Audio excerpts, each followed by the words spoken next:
So it looks like it's the beginning of the end of G4 for the second time now, because it looks like G4 is hit with major layoffs less than a year after its massive comeback. And this is no surprise to anybody, no surprise to me personally. I kind of figured something like this was going to happen. Whenever you have these YouTube channels, we saw the same thing happen with Collider, where Collider eventually just crashed and burned after, you know, the current owner took over, Mark Fernandez took over, and then just kind of ran the company in the ground. Whenever you add politics or personal politics into something, people just want to watch the content. They don't want to hear your personal beliefs. Believe me, I understand that's very hypocritical coming from me, seeing how I do the same exact thing. And that's just something that you have to learn as a person and move forward. And Indiana Black, I believe her name is, also known as Frosk, went on this massive tirade meltdown on a live stream not too long ago, a few months ago, and suffered a lot of backlash from that. I understand the negative feedback that she has gotten because of her looks, but a lot of her feedback, a lot of her rant, I think was misinformed, because she talked about how she's not bangable compared to previous hosts, people like Morgan Webb and Olivia Munn. And I used to watch G4 back then when Olivia Munn was on Attack of the Show and Morgan Webb was with Adam Sessler on X-Play. And they are, like, although I believe Morgan Webb very much was a gamer, they were there for sex appeal. Sex sells. We still see that today. That's something that's not going to change anytime soon.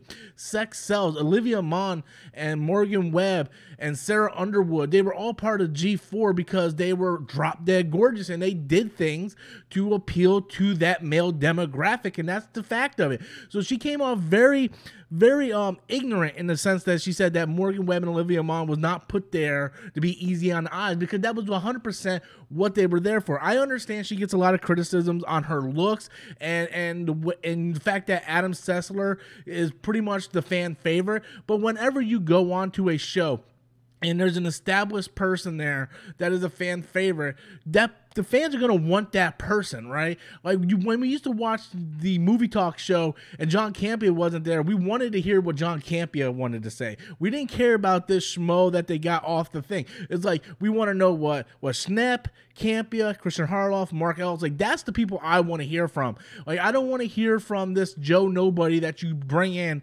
And the fact that that really outraged her. The fact that she worked so hard, everybody worked so hard, but all they care about was what Adam Sessler. Well, Adam Sessler is the OG.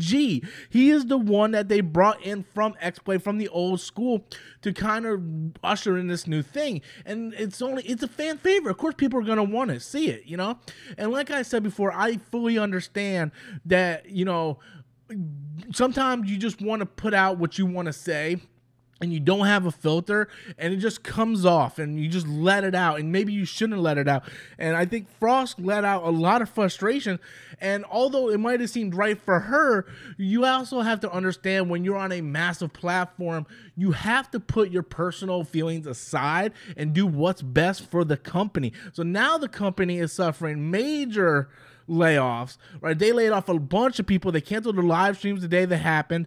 A lot of people pointed out that Frosk's Twitter channel, her Twitter page, doesn't have host of X-Play anymore, or G4 host anymore, and a lot of people were pointing that out. I haven't personally checked that out for myself as of yet, but this was something that I had I'm not surprised one bit that this happened, because of the backlash of what Frost did, and the fact that these people, these hosts, I think Gerard is the only one I really like, because I follow him as the completionist on his own YouTube channel, and I really like that guy a lot. But the fact that she went on this absolute tirade, and a lot of the stuff that she was talking about is proven and factually actually wrong, you have to expect some backlash from that. You absolutely have to expect some backlash from that.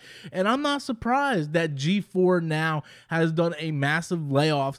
And I don't think the channel or the show is going to last much longer, to be honest with you. It's only a matter of time until they don't have the returns. You look at the views on their channel, their video reviews aren't doing that well. There are people with a lot less production level that has way more views.